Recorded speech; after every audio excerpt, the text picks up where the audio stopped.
मेरे प्रिय भाई और बहनों, पवित्र धर्म ग्रंथ बाइबल हम सब के लिए न केवल प्रेरणा का स्रोत है बल्कि जीवन का स्रोत है। पिछले 2000 वर्षों से करोड़ों लोगों को प्रभु ने पवित्र बाइबल के द्वारा उद्धार दिया है। पवित्र बाइबल के द्वारा, पवित्र वचनों के द्वारा सांत्वना दी है, शक्ति दी है, चंगाइयां दी है। नए विधान का एक वचन जिसके द्वारा प्रभु ने करोड़ों लोगों को सांत्वना दी है, वो वचन है मत्ती अध्याय 11 वाक्य 28, जहां पर हम पढ़ते हैं, थके मांदे बोझ से दबे लोगों, तुम सब के सब मेरे पास आओ, मैं तुम्हें विश्राम दूंगा। थके मांदे और बोझ से दबे हुए लोगों, तुम सब के सब मेरे पास आओ, मैं तुम्हें विश्राम दूंगा। एक बहुत ही शक्तिशाली सांत्वना भरा शब्द है यह। बहुत साल पहले की बात है, मैं उत्तर प्रदेश के एक बहुत बड़े शहर में गया हुआ था। हम एक टीम थी, 2-3 जन की टीम, और हम लोग एक मसीही भाई से मिले जो बहुत धनी थे, अन्य धर्म के थे, लेकिन कुछ वर्ष पहले उन्होंने प्रभु यीशु पर विश्वास करना शुरू किया और यीशु पर विश्वास करने उन्होंने बपतिस्मा ग्रहण करके एक मसीही बने। हम उनके पास गए और उनसे पूछा कि भाई, वह कौन सी बात है जिसने आपको प्रभु की ओर आकृष्ट किया, या कौन सी ऐसी बात है जिसके कारण आपने अपने धर्म को छोड़कर यीशु के धर्म को अपनाया, मसीही धर्म को अपनाया। तो उन्होंने कहा, देखिए, कुछ वर्ष पहले मैं एक बहुत बड़ा बिजनेस कर रहा था, बहुत बड़ा धंधा कर रहा था। अचानक मेरा धंधा टूट गया और मैं कर्ज में आ गया, लाखों करोड़ों का कर्ज। मैं बहुत डिप्रेशन में आ गया था, बहुत पूरी तरह से उदास हो गया था। घर से बाहर निकलना पसंद नहीं करता था, मित्रों से मिलना पसंद नहीं करता था। एक बार मेरे पास से सारा पैसा गया, मेरे मित्र भी मेरे घर पे आना बंद किए। मैं अपने परिवार के साथ रहता था, बहुत अकेलापन महसूस करता था, भविष्य के बारे में सोचकर बहुत डरता था।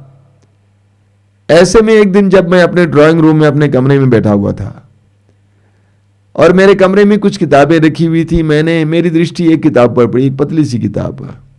मैंने उसको उठा लिया। वह बाइबल का एक हिस्सा, नए विधान था। मेरे एक मित्र ने कई साल पहले मुझे दिया था और उन्होंने कहा कि उन्होंने उस किताब को खोला, कहा कि उसको खोलते ही मुझे एक वचन मिला। वो वचन था, थके मांदे और बोझ से दबे लोगों, तुम सब के सब मेरे पास आओ, मैं तुम्हें विश्राम दूंगा। उन्होंने कहा कि मैंने उस वचन को पढ़ते ही मेरे आंखों से आंसू बहने लगे। मैं फूट फूट कर रो पड़ा। मेरे सारे मित्र चले गए। इस दुनिया में मुझे सांत्वना देने वाला शायद ही कोई था। दुनिया के लोग मुझे बोझ देते थे। जब मुझे पता चला कि कोई है यहां जो मुझे विश्राम देने वाला है, जो मुझे विश्राम देने के लिए बुला रहा है, तो मैं अपने आप को रोक नहीं पाया। मैं रोता गया। पवित्र बाइबल पढ़ने लगे और बाद में उन्होंने प्रभु यीशु मसीह को अपनाया। मेरे प्रिय भाई और बहनों, संसार में बहुत सारे लोग अलग अलग प्रकार के बोझ से दबे हुए हैं। आर्थिक बोझ से दबे हुए लोग बहुत सारे लोग हैं। कर्ज का बोझ, तंगी का बोझ, गरीबी का बोझ, बेरोजगारी का बोझ, व्यवसाय टूटा पड़ा हुआ ऐसा बोझ, आर्थिक बोझ। कई लोग शारीरिक बोझ से दबे हुए हैं। शारीरिक दुर्बलताएं, विकलांगता, रोग, पुराना सा पुराना रोग, शरीर की कमजोरी, थके हैं, बहुत थके हुए हैं। कई लोग पाप और पापमय आदतों से थके हुए हैं। कई वर्षों से पापमय आदत है, नशा, खाने पीने की आदत से परेशान, अश्लीलता संबंधी आदतों से परेशान, वासना संबंधी आदतों से परेशान, पाप के बोझ को ढो रहे हैं, छुटकारा पाना चाहते हैं लेकिन छुटकारा पाया नहीं जाता है। कई लोग दोष भावना से, अपराध बोध से दबे हुए हैं। पुराने पाप, उसकी यादें ऐसा परेशान करती हैं कि वे अपराध बोध से दबे हुए हैं। कुछ लोगों के लिए लोग ही बोझ बन गए हैं। शराबी पति पत्नी के लिए बोझ बन गया है, बीमार पत्नी पति के लिए बोझ बन गई है, बच्चे बोझ बने हुए हैं, मां बाप बोझ बने हुए हैं। संसार में बहुत सारे लोग कई प्रकार के इस तरह के बोझ से दबे हैं। नतीजा क्या है? लोगों को नींद नहीं आती है, चैन नहीं है, नींद नहीं आती है, तनाव में जीवन जीते हैं, भोजन में रस नहीं है, आत्महत्या करने का मन करता है, जीने की इच्छा नहीं है। ऐसे बहुत सारे लोग। ऐसे में हम क्या करें, इस पर हम मनन करेंगे। ऐसे में हम क्या करें, ऐसे लोगों के लिए प्रभु की ओर से क्या संदेश है, इस पर हम मनन करेंगे। स्तोत्र ग्रंथ अध्याय 55 वाक्य 23। स्तोत्र ग्रंथ अध्याय 55 वाक्य 23 प्रभु कहते हैं, प्रभु का वचन कहता है, तुम प्रभु पर अपना भार छोड़ दो। तुम प्रभु पर अपना भार छोड़ दो, वह तुमको संभालेगा, वो धर्मी को विचलित नहीं होने देगा। वचन कहता है तुम क्या करोगे? प्रभु पर अपना भार छोड़ दो, वह तुमको संभालेगा। ऐसी परिस्थितियों में हमें लगता है कि पानी हमारे सर के ऊपर से बह रहा है, ऐसा लगता है कि कोई हमें बचा नहीं सकता है, आगे कुछ नहीं दिखाई दे रहा है।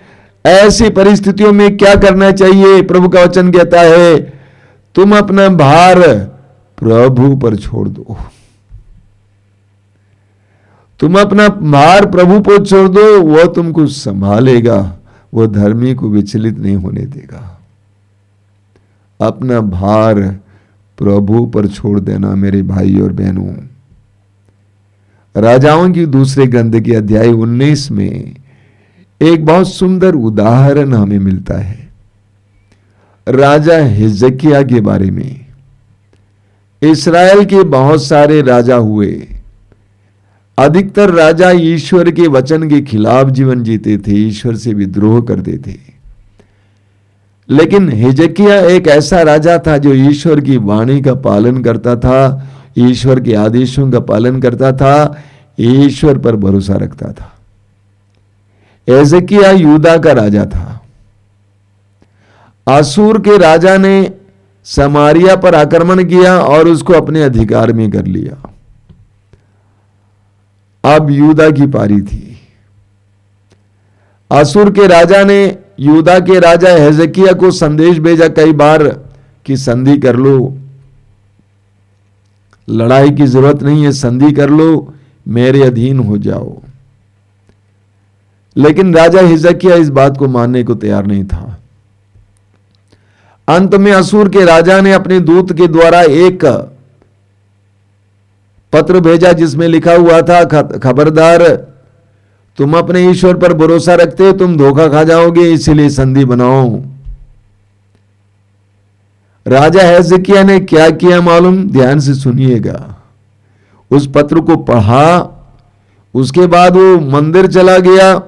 मंदिर जाकर मंदिर के वेदी पर उस पत्र को रखा और प्रभु से प्रार्थना की कि प्रभु तू महान है, तू पवित्र है, तू सामर्थ्यवान है। उस राजा हिजकिय्याह ने अपना भार प्रभु पर छोड़ दिया। नतीजा मालूम क्या हुआ? उसी रात को ईश्वर ने अपने दूत को भेजकर असूर के राजा के शिविर में पड़े हुए सो रहे सैनिकों में से 1,85,000 सैनिकों को मार गिराया। सुबेरे जब सब लोग उठे, हाहाकार मच गया। राजा डर के मारे अपना देश लौट गया। प्रभु का वचन कहता है, तुम अपना भार प्रभु पर छोड़ दो, वह तुमको संभालेगा। तुम अपना भार प्रभु पर छोड़ दो, वह तुमको संभालेगा। स्तोत्र ग्रंथ अध्याय 3 वाक्य 6 में सुनिए, बहुत सुंदर वचन। क्या लिखा हुआ है? अध्याय 3 वाक्य 6, मैं लेटकर निश्चिंत सो जाता और सकुशल जागता हूं, क्योंकि प्रभु मुझे संभालता है। अपने मन में इसको दोहराइएगा, मैं लेटकर निश्चिंत सो जाता और सकुशल जागता हूं। क्यों? क्योंकि प्रभु मुझे संभालता है। ये मेरा भरोसा है कि मेरा प्रभु मुझे संभाल रहा है। मैं टेंशन में नहीं आऊंगा, मैं तनाव में नहीं आऊंगा, मैं निश्चिंत सो जाऊंगा और बड़ी खुशी के साथ सुबह उठूंगा, क्योंकि मेरा प्रभु मुझे संभालता है। कितना सुंदर वचन है। इस्यास नबी का ग्रंथ उसके अध्याय 41 में, इस्यास अध्याय 41 में आपने बार बार सुना है। प्रभु कहते हैं उसके वाक्य 13 में, प्रभु कहते हैं, मैं तुम्हारा प्रभु ईश्वर हूं, मैं तुम्हारा दाहिना हाथ पकड़कर तुमसे कहता हूं, मत डरो, देखो मैं तुम्हारी सहायता करूंगा। प्रभु कहते हैं, मैं तुम्हारा प्रभु ईश्वर हूं, I am your Lord and God. मैंने तुमको बनाया, मैं तुम्हारा प्रभु ईश्वर हूं, मैं तुम्हारा दाहिना हाथ पकड़कर तुमसे कहता हूं, मत डरो, देखो मैं तुम्हारी सहायता करूंगा, मैं तुम्हारी सहायता करूंगा।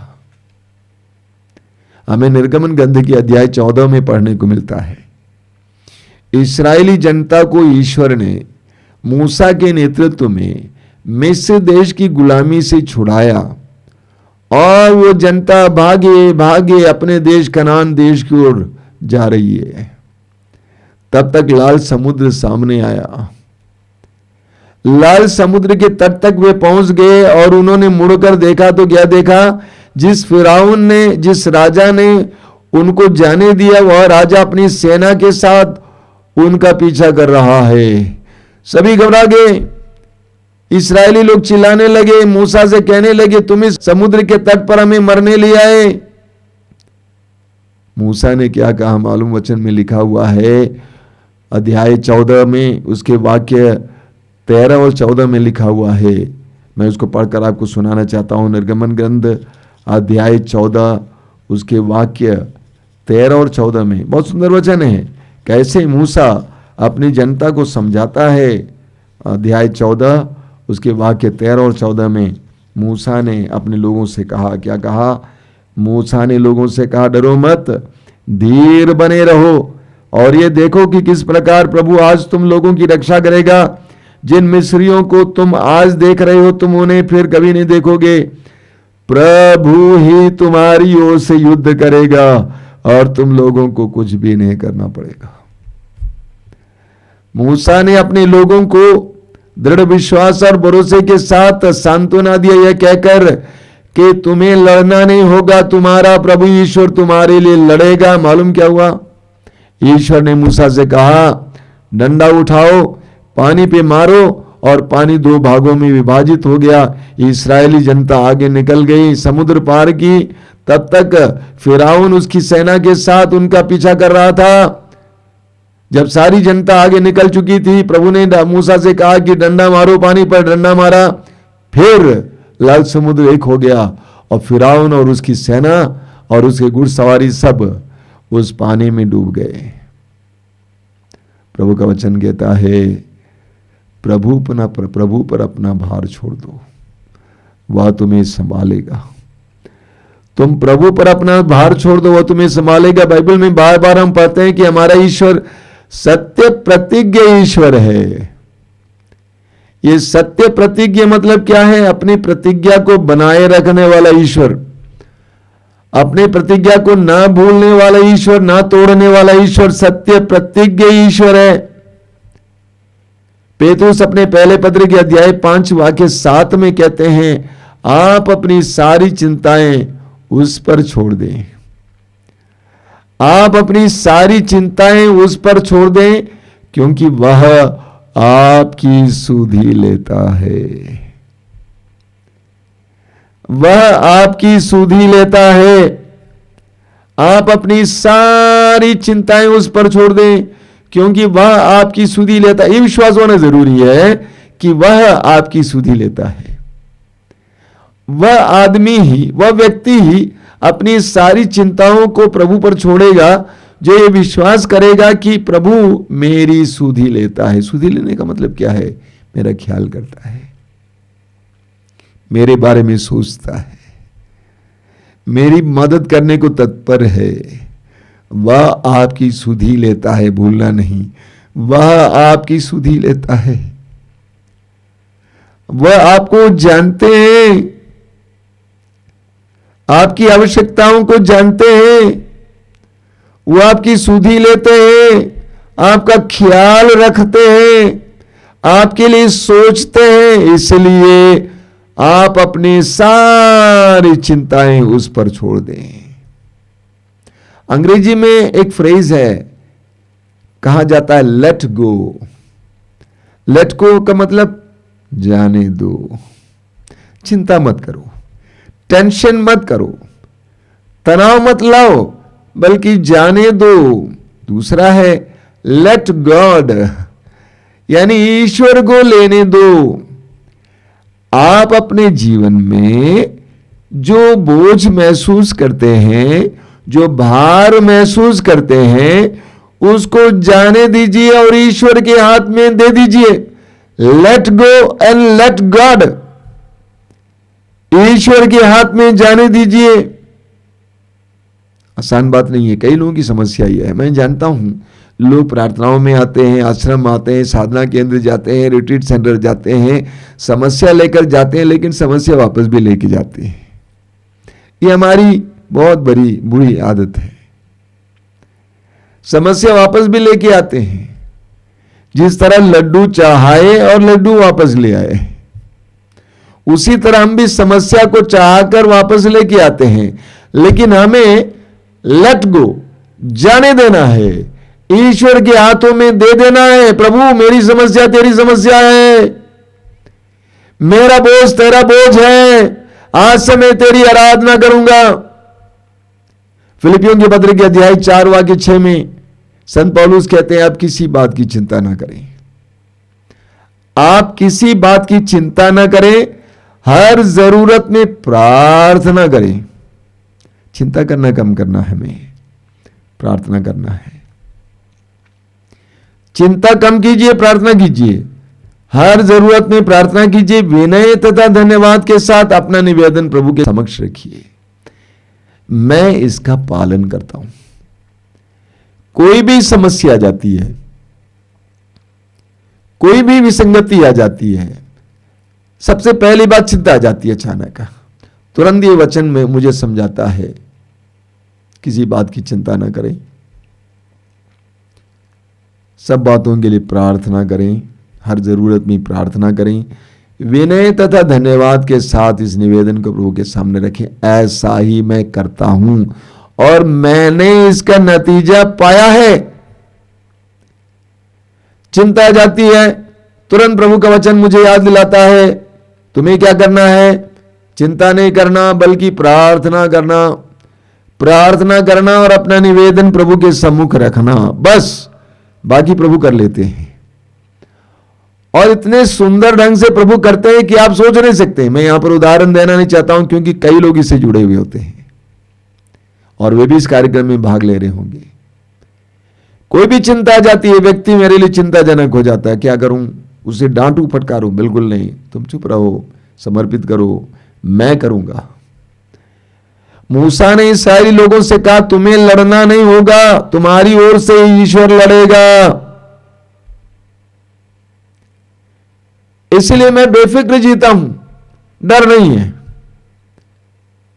कोई भी कुछ करेगा, कोई बात नहीं, मेरा प्रभु जो करना है करेगा। तुम्हें कुछ करना नहीं है, तुम्हारा प्रभु ईश्वर तुम्हारे लिए लड़ेगा। हम अपनी चिंताओं को प्रभु को देना सीखें, अपनी चिंताओं को प्रभु को देना सीखें, प्रभु पर भरोसा रखना सीखें। तनाव रहित जीवन जिए, तनाव के साथ मत जिए। एक विश्वासी और टेंशन एक साथ नहीं जाता है। आइए हम प्रार्थना करें। धन्यवाद देते हैं प्रभु तेरे पवित्र वचनों के लिए। तेरे दिव्य वचनों के द्वारा तू हमें स्पर्श कर रहा था। धन्यवाद देते हैं, धन्यवाद देते हैं। इन पवित्र क्षणों के लिए धन्यवाद देते हैं प्रभु। मैं विश्वास करता हूं कि इन वचनों के द्वारा तू सैकड़ों भाई बहनों को स्पर्श कर रहा था, अपनी सांत्वना दे रहा था, क्योंकि तेरे वचन में सांत्वना है। तूने हमें सिखाया है, चिंता मत करो, किसी बात की चिंता मत करो। चिंता करने से तुम में से कौन अपनी आयु को पल भर भी बढ़ा सकता है? अगर तू ऐसा नहीं कर सकता है तो काहे चिंता करता है? प्रभु, इन सारी चिंताओं को तेरे हाथ में समर्पित करते हैं और तुझ पर भरोसा रखने के लिए हमें कृपा दीजिए। तेरे वचन में हमने सुना है, अपने सभी भार प्रभु पर छोड़ दो, वो तुम्हें संभालेगा। अपनी सारी चिंताएं उस पर छोड़ दो, क्योंकि वो तेरी सुधि लेता है। कृपा दीजिए प्रभु, कृपा दीजिए। तुझे देने के लिए कृपा दीजिए, जाने देने के लिए कृपा दीजिए यीशु, तुझे देने के लिए कृपा दीजिए यीशु। धन्यवाद प्रभु, धन्यवाद। तेरी स्तुति, तेरी आराधना, तेरी महिमा।